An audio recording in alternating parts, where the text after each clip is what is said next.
মই এজন ইছলাম ধৰ্মী ল'ৰা হিচাপত মই এটা কথা কওঁ, মুছলমান মানুহে গৰু খাব লাগে বুলি ক'তো বাধ্যবাধকতা নাই।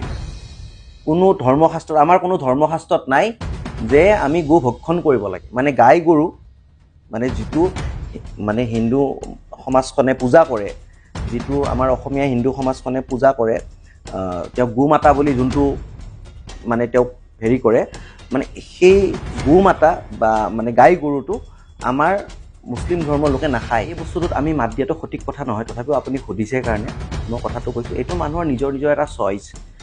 মানুহে তেওঁক ভগৱান বুলি ভাবিছে, কি ভাবিছে এইটো আমাৰ লুক আউট নহয়, কাৰণ আমি তেওঁৰ শৰণাপন্ন হোৱা নাই বা আমি তেওঁৰ ভক্ত নহয়। কিন্তু যিসকলে কৰিছে তেওঁলোকৰ এইটো ফ্ৰীডম, তেওঁলোকে এইটো আমাৰ সংবিধানে সেই ফ্ৰীডমটো দিয়ে। এতিয়া মই আগতেও কৈছোঁ এইটো কথা, বিজেপি চৰকাৰৰ প্ৰত্যেকজন নেতা মন্ত্ৰী, প্ৰায়ভাগ নেতা মন্ত্ৰী হিমন্ত বিশ্ব শৰ্মাৰ লগত থকা, মই এবাৰ থকা মুখ্যমন্ত্ৰী পত্নীৰ প্ৰেমৰ কাৰণে অসমখন ধ্বংস কৰিছে। মানে বিজেপি চৰকাৰৰ গুৰটো পচি গৈছে। ওপৰৰ ফালে আৰু আপুনি চাব নালাগে, সেইফালে ঠাল ঠেঙুলিবিলাকতো সেই গুৰৰে এটা, সেই শিপাৰে এটা মানে দিয়া বস্তু, যে শিপাডাল যেতিয়া পচি গৈছে তাত মানে ওপৰৰ ফালে সেইটো লাহে লাহে এই বস্তু। আৰু তাৰ কাৰণে নিয়ম আছে, প্ৰচেছ আছে। চৰকাৰৰ পৰা যিকোনো বস্তু ক্ৰয় কৰিলে, যেনেকুৱা ধৰণৰ বস্তু, এটা সৰু টিন এটাও যদি চৰকাৰৰ পৰা আমি ক্ৰয় কৰিব লাগে, তাৰ কাৰণে নিবিদা হয়, তাৰ কাৰণে অকশ্যন হয়। সেই নিয়ম নীতিবিলাক তেওঁলোকে মানিছিলে নেকি? সেই নিয়ম নীতি তেওঁলোকে মানা নাই। চৰকাৰী বস্তু এটা এনেই তই লৈ যা, আপুনি লৈ যাওক, আপুনি লৈ অডি ডিফেণ্ডাৰৰ ক্ষেত্ৰত মোৰ এটা কথাই ক'ব লগা আছে, যদি অসমত প্ৰাইভেট ফ্লাইটেদি সদগুৰু আহিব পাৰে, Z+ ছিকিউৰিটি লৈ হিমন্ত বিশ্ব শৰ্মা, মুখ্যমন্ত্ৰী হিমন্ত বিশ্ব শৰ্মা ডাঙৰীয়াৰ পত্নীৰ আতিথ্যত তেওঁ মানে আহাৰ গ্ৰহণ কৰিব পাৰে, মুখ্যমন্ত্ৰী মহোদয়ে নিজে প্ৰট'কল ভংগ কৰি কাজিৰঙা দেখুৱাব পাৰে, এখন গাড়ী নিজে চলাই, দুজন মানুহ নিজৰ প্ৰট'কল ভংগ কৰি, সদগুৰুৱে চলাইছিল, তেওঁ বহিছিলে, নিজৰ প্ৰট'কল ভংগ কৰি হেৰি কৰিছিলে। এতিয়া সদগুৰু আহিলে যদি সেনেকৈ প্ৰাইভেট ফ্লাইটত Z+ ছিকিউৰিটিত আহিলে হেৰি নহয়, মোৰ বোধহয় অসমীয়া হিচাপে কৃষ্ণগুৰু এই বস্তুটো মানে চাব লগাৰ কোনো বিষয় নহয় বুলি মই ভাবোঁ। তেওঁ এজন অসমীয়া ব্যক্তি, তেওঁ বিভিন্ন জেগাত তেওঁৰ মানে টুল আছে, তেওঁৰ বিভিন্ন জেগাত তেওঁৰ বিশ্ববিদ্যালয় আছে, তাততো আমাৰ অসমীয়া ল'ৰা ছোৱালীয়ে পঢ়ি আছে, মানে বিদেশত গৈছে ক'ৰবাত। তেওঁ যদি কিবা চৰকাৰী পইচা বা তেওঁ যদি কাৰোবাৰ পইচা আত্মসাৎ কৰি সেনেকুৱা ধৰণৰ সেনেকৈ লাভবিলাসৰ এটা জীৱন তেওঁ কটাইছে, সেইটো কাৰণে চৰকাৰ আছে, সেইটো কাৰণে চৰকাৰ, সেইটোতো তেওঁকতো এতিয়ালৈকে কোনো সেনেকুৱা অপবাদ নাই যে মানে তেওঁ মানে চৰকাৰী পইচা খৰচ কৰি বা কাৰোবাৰ পৰা পইচা কিবা কাৰোবাৰ পৰা ধন আত্মসাৎ কৰি তেওঁ এনেকুৱা ধৰণৰ কাম কৰিছে। এইটো তেওঁৰ ব্যক্তিগত বিষয়। সেইটো যদি কিবা আছে, এইটো চৰকাৰৰো ইমান অনুগামী আছে, সেই অনুগামী সকলোকো ৰেচপেক্ট দিয়াটো প্ৰয়োজন, কাৰণ তেওঁলোকে এটা গণতান্ত্ৰিক ধাৰাৰে, গণতান্ত্ৰিক প্ৰক্ৰিয়াৰে তেওঁলোকে নিজৰ মনেৰে সেই কামটো কৰি আছে। তেওঁক আৰু কৃষ্ণগুৰু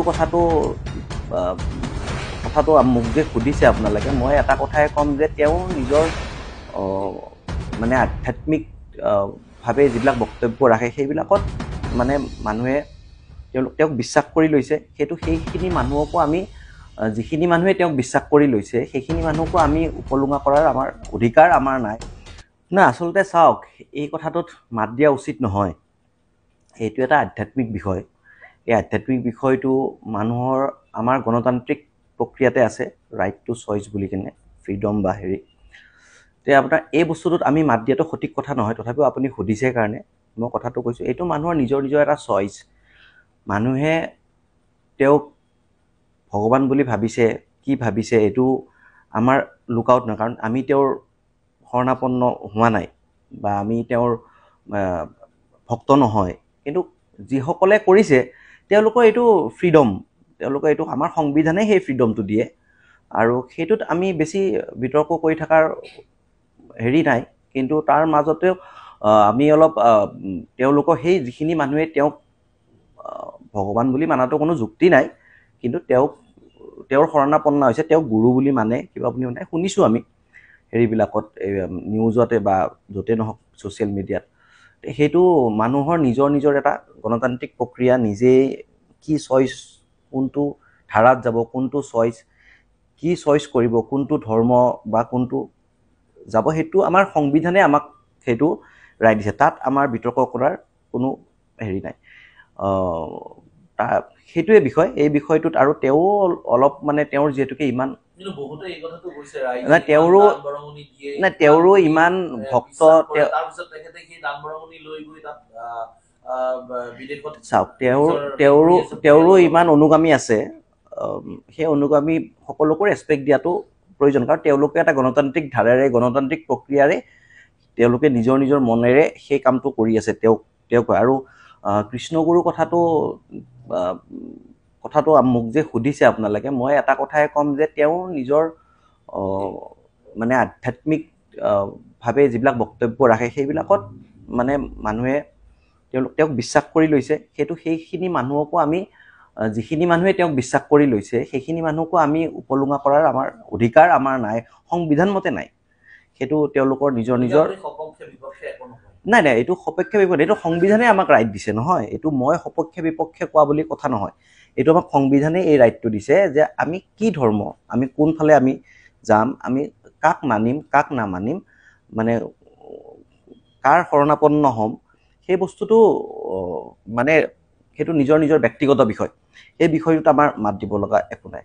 আপুনি কৈছে যে তেওঁ মানে বিদেশত গৈছে ক'ৰবাত, তেওঁ যদি কিবা চৰকাৰী পইচা বা তেওঁ যদি কাৰোবাৰ পইচা আত্মসাৎ কৰি সেনেকুৱা ধৰণৰ সেনেকৈ লাভ বিলাসৰ এটা জীৱন তেওঁ কটাইছে, সেইটো কাৰণে চৰকাৰ আছে, সেইটো কাৰণে চৰকাৰ, সেইটোতো তেওঁকতো এতিয়ালৈকে কোনো সেনেকুৱা অপবাদ নাই যে মানে তেওঁ মানে চৰকাৰী পইচা খৰচ কৰি বা কাৰোবাৰ পইচা কিবা কাৰোবাৰ পৰা ধন আত্মসাৎ কৰি তেওঁ এনেকুৱা ধৰণৰ কাম কৰিছে। এইটো তেওঁৰ ব্যক্তিগত বিষয়। সেইটো যদি কিবা আছে এইটো চৰকাৰে চাব, সেইটো আমাৰ চাব লগা এইটো কোনো নাই। এই বিষয়টোত নিজৰ নিজৰ চইচ আছে। এই বিষয়টোত মানুহে কাক চইচ কৰিব, সেই চইচটো মানুহে নিজে কৰিব পাৰে, এইটো আমাৰ সংবিধানে দিছে। আৰু তাৰ মাজতো মই এটা কথা ক'ব পাৰিম, যিয়ে নহওক তেওঁ এজন অসমীয়া ব্যক্তি। তেওঁ বিভিন্ন জেগাত তেওঁৰ মানে টুল আছে, তেওঁৰ বিভিন্ন জেগাত তেওঁৰ বিশ্ববিদ্যালয় আছে, তাততো আমাৰ অসমীয়া ল'ৰা ছোৱালীয়ে পঢ়ি আছে। সেইটোতো আমাৰ অসমীয়া ল'ৰা ছোৱালীবোৰেই তাত গৈছোঁ, দেখিছোঁ, তাৰে পৰিৱেশটো সুন্দৰ পৰিৱেশ এটা, সেইটো সুন্দৰ পৰিৱেশ, সেইটো মই ক'ব নাযাওঁ। কিন্তু তেওঁৰ কৰ্মখিনিৰ পৰা তেওঁৰ বিশ্ববিদ্যালয়ত সেইখিনিতে আমাৰ অসমীয়া ল'ৰা ছোৱালীয়ে সুবিধা পাইছে, অসমীয়া ল'ৰা ছোৱালী শিক্ষিত হৈছে, তেওঁ অসমৰ বাহিৰতো তেওঁৰ বিশ্ববিদ্যালয় নে টুল আছে। আমি শুনিছোঁ তেওঁ তাতেও বোলে অসমীয়া ভাষা মানে জ্ঞান দিয়ে, শিক্ষা দিয়ে, সেনেকুৱা ধৰণৰ কথা। বাকী আৰু আমাৰ অসমীয়া গুৰু এজনে কিবা এটা কৰিছে মানে তাতে মানে বিতৰ্কত, আৰু তেওঁকো অনুৰোধ, মানে তেওঁৰো ইমান ভক্ত আছে, তেওঁৰ ইমান মানে অনুগামী আছে, নিজেও তেওঁ অলপ সেই বস্তুটো তেওঁ নিজেও চাব লাগিব। সেইটো তেওঁৰ কথা। তেখেতৰ গাড়ীক লৈ বিতৰ্ক কৰে, বিদেশী গাড়ী ডিফেণ্ডাৰ তেখেতৰ আছে, বহুত অডি গাড়ীও তেখেতৰ আছে, গতিকে মুঠতে বহু লাখ কোটি টকীয়া গাড়ী তেখেতৰ আছে। আপুনি এইটো বিষয়ে কি ক'ব? নহয়, চাওক, সেইটো মানুহৰ এটা মানে তেওঁৰ সেইটো ব্যক্তিগত লিভিং ষ্টাইল হ'ব পাৰে বা কিবা হ'ব পাৰে, তেওঁৰ সেইটো কথা। কিন্তু মই তাৰ মাজত এইটো ক্ষেত্ৰত এটা কথা ক'ব লগা আছে। অডি ডিফেণ্ডাৰৰ ক্ষেত্ৰত মোৰ এটা কথাই ক'ব লগা আছে, যদি অসমত প্ৰাইভেট ফ্লাইটেদি সদগুৰু আহিব পাৰে, Z+ ছিকিউৰিটি লৈ মুখ্যমন্ত্ৰী হিমন্ত বিশ্ব শৰ্মা ডাঙৰীয়াৰ পত্নীৰ আতিথ্যত তেওঁ মানে আহাৰ গ্ৰহণ কৰিব পাৰে, মুখ্যমন্ত্ৰী মহোদয়ে নিজে প্ৰট'কল ভংগ কৰি কাজিৰঙা দেখুৱাব পাৰে, এখন গাড়ীত নিজে চলাই, দুজন মানুহ নিজৰ প্ৰট'কল ভংগ কৰি, সদগুৰুৱে চলাইছিল, তেওঁ বহিছিলে, নিজৰ প্ৰট'কল ভংগ কৰি হেৰি কৰিছিলে। তেওঁ সদগুৰু আহিলে যদি সেনেকৈ প্ৰাইভেট ফ্লাইটত Z+ ছিকিউৰিটিত আহিলে হেৰি নহয়, মোৰ বোধহয় অসমীয়া হিচাপে কৃষ্ণগুৰু এই বস্তুটো মানে চাব লগাৰ কোনো বিষয় নহয় বুলি মই ভাবোঁ। মোৰ এইটো ব্যক্তিগত কথা। কিন্তু তাৰ মাজতো যদি তেওঁ কিবা কেলেংকাৰী কৰি সেই গাড়ী কিনিছে, ক্ৰয় কৰিছে, সেইটো মই আগতেও ক'লোঁ, সেইটো কাৰণে চৰকাৰ আছে।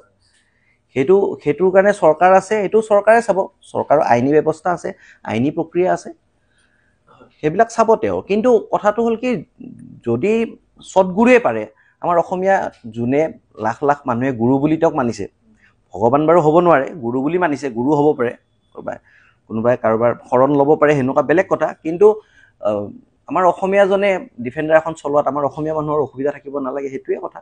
সেইখিনিয়ে। এটা বেলেগ বিষয়লৈ আহিছো, বৰ্তমান ৰাজ্যজুৰি চৰ্চাত আছে এইটো বিষয়, গীৰ গাইৰ কথা। আজি 3 বছৰ আগতে গৰু খুঁটি প্ৰকল্প নিৰ্মাণৰ বাবে অসম চৰকাৰে প্ৰায় 3 কোটি ধাৰ্যৰে এটি গোহালি নিৰ্মাণ কৰিছিল, আৰু তাৰ বাবে 300 গৰাকী গীৰ গাই গুজৰাটৰ পৰা আনিছিল। তাৰপিছত 90 গৰাকী গীৰ গাই অন্তৰ্ধান হোৱা কথাটো এতিয়াহে ওলাইছে। আজি 3টা বছৰ কিন্তু সকলো মৌন হৈ আছে, কোনো গমেই পোৱা নাই যিটো গৰু খুঁটি প্ৰকল্প, সেই প্ৰকল্পটো হৈ নুঠিল। তাৰপিছতো কোনেও একো, কিন্তু কাৰণ এইখন চৰকাৰে যিকোনো এটা বিষয় তল পেলাবলৈ বিভিন্ন ধৰণৰ তেওঁলোকৰ পৰিকল্পনা থাকে, গতিকে ৰাইজে হয়তো পাহৰি গৈছে এইবোৰ কথা। কিন্তু এতিয়া তেওঁলোকৰে নিজৰ মন্ত্ৰী এগৰাকী জয়ন্ত মল্ল বৰুৱা, তেখেতে স্পষ্টকৈ গীৰ গাই তেওঁলোকে ক্ৰয় কৰা বুলি কৈছে, আৰু 50 লাখ ৰাজসাহায্য তেখেতৰ পত্নীয়ে পাইছে দুগ্ধ ব্যৱসায়ৰ নামত। কিন্তু দুগ্ধ ব্যৱসায়ৰ এটা সংগঠনে তেওঁলোকে গুৱাহাটী প্ৰেছ ক্লাবত তেওঁলোকে সংবাদ মেল দিছে, তেওঁলোকে কৈছে যে আমি এপ্লাই কৰিছিলো, আমি নাপালো, তেওঁলোকে পালে 50 লাখ ৰাজসাহায্য। এই গোটেই বিষয়টোত আপুনি কি ক'ব? নহয়, চাওক, একচুৱেলি এই কেলেংকাৰীটো, গীৰ গাই কেলেংকাৰীটো এটা লজ্জাজনক বিষয়। আমি আজি এই যুৱ প্ৰজন্মই অসমত আজি গৰুৰ ওপৰত হোৱা এটা কেলেংকাৰীলৈ কথা পাতিব লগা হৈছে। সেইটো আমাৰ কাৰণে লজ্জাজনক কথা। ইমান তললৈ, ইমান তলৰ স্তৰলৈ মানে অসমৰ পলিটিক্স নামি গৈছে, আৰু তাৰ কাৰণে দায়ী কোন? তাৰ কাৰণে দায়ী অসমৰ মুখ্যমন্ত্ৰী হিমন্ত বিশ্ব শৰ্মা ডাঙৰীয়া। আমি এইফালে ক'ব নাযাওঁ, শিপাডালে পচি গৈছে। যোনটো অসমৰ কেলেংকাৰী কৈছে গীৰ গাই বেমাৰ হৈছিল, গতিকে ক্ৰয় কৰি লৈছে, গামোচাহে পিন্ধাব লাগে মন্ত্ৰী বিধায়কসকলক। নাই, তাৰ কাৰণে নিয়ম আছে, প্ৰচেছ আছে। চৰকাৰৰ পৰা যিকোনো বস্তু ক্ৰয় কৰিলে, যেনেকুৱা ধৰণৰ বস্তু, এটা সৰু পিন এটাও যদি চৰকাৰৰ পৰা আমি ক্ৰয় কৰিব লাগে, তাৰ কাৰণে নিবিদা আহে, হয়, তাৰ কাৰণে অকশ্যন হয়। সেই নিয়ম নীতিবিলাক তেওঁলোকে মানিছিলে নেকি? সেই নিয়ম নীতি তেওঁলোকে মানা নাই। চৰকাৰী বস্তু এটা এনেই তই লৈ যা, আপুনি লৈ যাওক, আপুনি লৈ যাওক, এই কথাটোত চৰকাৰী কোনো বস্তুৱে নিবিচাৰে। কাৰণ তাতে দামটো তেওঁলোকে যিমানতকৈ কিনিছিল তাতকৈ কম দাম হেৰি কৰিছে। আল্টিমেটলি কি, সেই পইচাখিনি কাৰ? ৰাইজৰটো। ৰাইজে সেই বস্তুটো বুজিব লাগিব। আজি গীৰ গাই গৰু মানে অন্তৰ্ধান, গৰু নাইকিয়া হোৱা, গৰু চুৰ কৰা নিচিনা এটা মানে কেলেংকাৰী ইয়াতে সংঘটিত হৈছে। সেই বস্তুটোৰ দায়ী কোন? সেই বস্তুটোৰ দায়ী অসমৰ মুখ্যমন্ত্ৰী হিমন্ত বিশ্ব শৰ্মা ডাঙৰীয়া। মানে বিজেপি চৰকাৰৰ গুৰটো পচি গৈছে। ওপৰৰ ফালে আৰু আপুনি চাব নালাগে, সেইফালে ঠাল ঠেঙুলিবিলাকটোত সেই গুৰৰে এটা, সেই শিপাৰে এটা মানে দিয়া বস্তু, যে শিপাডাল যেতিয়া পচি গৈছে, তাত মানে ওপৰৰ ফালে সেইটো লাহে লাহে এই বস্তু। আৰু বিশেষকৈ মই আগতেও কৈছোঁ এইটো কথা, বিজেপি চৰকাৰৰ প্ৰত্যেকজন নেতা মন্ত্ৰী, প্ৰায়ভাগ নেতা মন্ত্ৰী হিমন্ত বিশ্ব শৰ্মাৰ লগত থকা, সময় বাই থকা মুখ্যমন্ত্ৰী, পত্নীৰ প্ৰেমৰ কাৰণে অসমখন ধ্বংস কৰিব। পত্নী প্ৰেমেই এওঁলোকৰ অসম ধ্বংস কৰিব, আৰু কৰিছেও। আজি গৰু চিণ্ডিকেটটো চলি আছেই, সেইটো নকওঁৱে। গৰু চিণ্ডিকেট চলি আছে, লগতে আকৌ এতিয়া গীৰ গাইৰ মানে এটা কেলেংকাৰী, বৃহৎ কেলেংকাৰী, ইমান কেলেংকাৰী, এটা লজ্জাজনক এটা কেলেংকাৰী। ইয়াৰ ওপৰত আৰু হ'ব নোৱাৰে। গৰু চোৰৰ নিচিনা এটা কেলেংকাৰী মানে জড়িত হ'ব লগা নিচিনা এটা মানে অসমৰ মন্ত্ৰী বিধায়কসকল এয়া হৈছে। ইয়াতকৈ আৰু লজ্জাজনক আমাৰ যুৱ প্ৰজন্মৰ কাৰণে, আমাৰ অসমৰ কাৰণে মানে ইয়াত বৰ দুখৰ বিষয় আৰু নাই এইটো। সেইকাৰণে এটা তদন্ত হ'ব লাগে, ইয়াৰে উচিত তদন্ত হ'ব লাগে। আৰু এই তদন্তত মানে কেনেকৈ তেওঁলোকে ল'লে, নিবিদা নোহোৱাকৈ মানে চৰকাৰী বস্তু এটা এনেকৈ হাতেদি একদম বেয়া হৈ থকা, একদম পৰি হৰি ভাঙা টুকুৰা এটাও যদি, এটা ভঙা বাল্টিং এটাও ল'ব লগা হয় চৰকাৰী অফিচ এটাৰ পৰা, এইটো নিবিদা হ'ব লাগিব, অকশ্যন হ'ব লাগিব। কিন্তু তেনে প্ৰেক্ষাপটত এই কামটো একো নিবিদা নোহোৱাকৈ কেনেকৈ হ'ব পাৰে তাৰে তদন্ত হ'ব লাগে, আৰু উচিত শাস্তি দিব লাগে। গীৰ গাই কণ্ট্ৰভাৰ্চিৰ মাজতে এতিয়া ৰাজ্যত অন্য এটা প্ৰসংগ তুলবাত হৈছে, সেইটো হ'ল গোমাংস। ৰাজ্যৰ ৰাজনীতিত এতিয়া গোমাংস এনেকৈ শিকাইছে যে ৰাজনীতিয়ে গোমাংস হৈ থাকে। এতিয়া হিমন্তই কয় যে মুছলমানে গৰু কাটি খায়, সেয়ে এতিয়া অসম পুলিচে অভিযান চলাই বিভিন্ন হোটেল ৰেষ্টুৰেণ্ট ঘৰৰ পৰা বোমা লৈছে এটা আপুনি কি কয় এই ৰাজনীতিৰ কোনফালে গৈ আছে অসম পুলিচে চুৰ ডকাইত ধৰিব এৰি এতিয়া বোমাংকৰ পিছত নাই নাই মানে ঠিক আছে মানে এইটো কথাটো এনেকুৱা যে এটা বস্তু তল পেলাবৰ কাৰণে এটা বস্তু আনিব এইখন চৰকাৰৰ এইটো এটা মানে এইটো এটা তেওঁলোকৰ এটা হেবিট হৈ গৈছে এইটো তল পেলাবৰ কাৰণে এইটো আনিছে আৰু অসমৰ ৰাইজক মই ইয়াৰ জৰিয়তে এটা কথা ক'ব বিচাৰোঁ মুখ্যমন্ত্ৰী হিমন্ত বিশ্ব শৰ্মা ডাঙৰীয়াই এনেকুৱা দেখুৱাব বিচাৰে যে মুছলমানে গৰু খাই কাৰণে মই এই কামটো কৰি আছোঁ যাতে সংখ্যাগুৰু যিখিনি লোক আছে তেওঁক ভাল পায় তেওঁক ভাল পায় কেনেকৈ ভাল পাব আকৌ ইফালে তেওঁ গো মাতাৰ কেলেংকাৰীটো তেওঁ বন্ধ কৰিব নোৱাৰে আৰু মই এজন ইছলামধৰ্মী ল'ৰা হিচাপত মই এটা কথা কওঁ মুছলমান মানুহে গৰু খাব লাগে বুলি ক'তো বাধ্যবাধকতা নাই কোনো ধৰ্মশাস্ত্ৰত আমাৰ কোনো ধৰ্মশাস্ত্ৰত নাই যে আমি গো ভক্ষণ কৰিব লাগে মুছলমান মানুহে গো ভক্ষণ কৰিবলৈ ধৰ্মশাস্ত্ৰ সেইটো ধৰ্মীয় ৰং দিব নালাগে ৰূপ দিব নালাগে আৰু মুছলমান মানুহে এটা কথা মই একদম আপোনালোকক আজি অন কেমেৰা কৈছোঁ মুছলমান মানুহেতো মানে এইটো ফিমেল কাউটো কি বুলি হেৰিটো মানে গাই গৰু ভক্ষণ একেবাৰেই নকৰে এই কথাটো মিছা কোনোবা যদি কচাই যদি মনে মনে ক'ৰবাত কাটি কেনে এইটো নাজানাকৈ যদি কাৰোবাক দিছে এইটো বেলেগ কথা কিন্তু মানে গাই গৰু মানে যিটো মানে হিন্দু সমাজখনে পূজা কৰে যিটো আমাৰ অসমীয়া হিন্দু সমাজখনে পূজা কৰে তেওঁ গো মাতা বুলি যোনটো মানে তেওঁক হেৰি কৰে মানে সেই গো মাতা বা মানে গাই গৰুটো আমাৰ মুছলিম ধৰ্মৰ লোকে নাখায় এইটো আপোনালোকে এইটো মানে অন কেমেৰা মই কৈছোঁ আৰু গো মাংস খাব লাগে বুলি আমাৰ ধৰ্মশাস্ত্ৰত ক'তো লিখা নাই এইটো এটা অপপ্ৰচাৰ যে হিন্দুৱে গৰুটো মানে পূজা কৰে কাৰণে মুছলমানে গৰুটো খায় এই বস্তুটো এটা একদম কমপ্লিট অপপ্ৰচাৰ এইটো এটা বিশেষ কিছুমান ব্যক্তিৰ পৰা বিশেষ কিছুমান দল সংগঠনৰ পৰা এই বস্তুটো প্ৰচাৰ বিশেষ কিছুমান সংগঠনৰ পৰা এই বস্তুটো প্ৰচাৰ কৰে যে হিন্দুৱে পূজা কৰে কাৰণে মুছলমানে খায় এইটো কেতিয়াও নাই এইটো আমাৰ ধৰ্মশাস্ত্ৰতো লিখা নাই মুছলমানে গৰু খাব লাগে বুলি কিবা বাধ্যবাধকতা আছে কন্ট্ৰভাৰ্সি পৰা এতিয়া ৰাজনীতিলৈ আহিলোঁ লুৰিণজ্যোতি গগৈ সভাপতিয়ে ক'লে যে তিনি গগৈ লগ হ'লে নহ'ব বিজেপি বিৰোধীসকলৰ লগত লগ হৈহে যুঁজিব লাগিব এইটো কি অবভিয়াছলি তিনি গগৈ বোলা কোনো হেৰি নাই অসমত মানে আপোনাৰ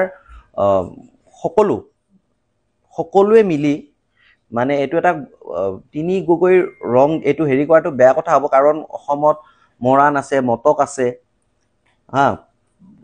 সকলো ধৰণৰ জাতি জনগোষ্ঠী আছে তাতে অকল মানে এইটো এটা ৰং দিবৰ কাৰণে বিজেপিয়ে এটা ৰং দিবৰ কাৰণে মানে এই তিনি গগৈৰ কথাটো কৈ থাকে কিন্তু আমাৰ সভাপতি লুৰিণজ্যোতি গগৈ ডাঙৰীয়াৰ মন্তব্য এইটো মানে খুব সুন্দৰ মন্তব্য তেওঁ এইটো সুন্দৰ কথা কৈছে যে সকলোৱে মিলি অকল আমিয়ে নহয় মৰাণ মটক য'ত যি আছে চব জাতি জনগোষ্ঠী সকলোৱে লিড ল'ব লাগিব সকলোৱে আগত আহিব লাগিব অকল তিনি গগৈয়ে নহয় সকলোৱে আগত আহিব লাগিব সকলোৱে লিড ল'ব লাগিব সেইটোৱে কথা জাতীয় যুৱ শক্তি 3 বছৰ সম্পূৰ্ণ হ'ল কি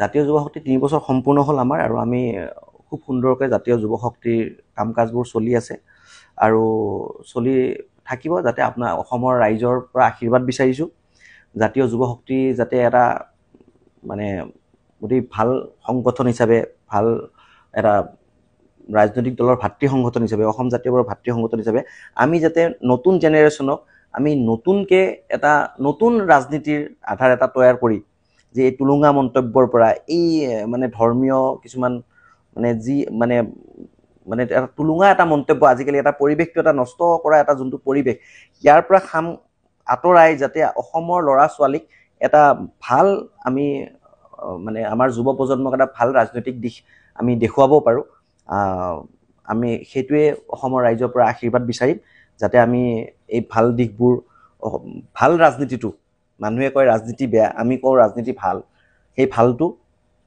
বেয়াটো ভাল কৰিবৰ কাৰণে আমি আগবাঢ়ি আহিছোঁ আৰু এই ৰাজনীতিটো যাতে আমি সফল হওঁ তাৰ কাৰণে আমি অসমৰ ৰাইজৰ পৰা আমি আশীৰ্বাদ বিচাৰিছোঁ Stay informed, stay ahead. News NE 365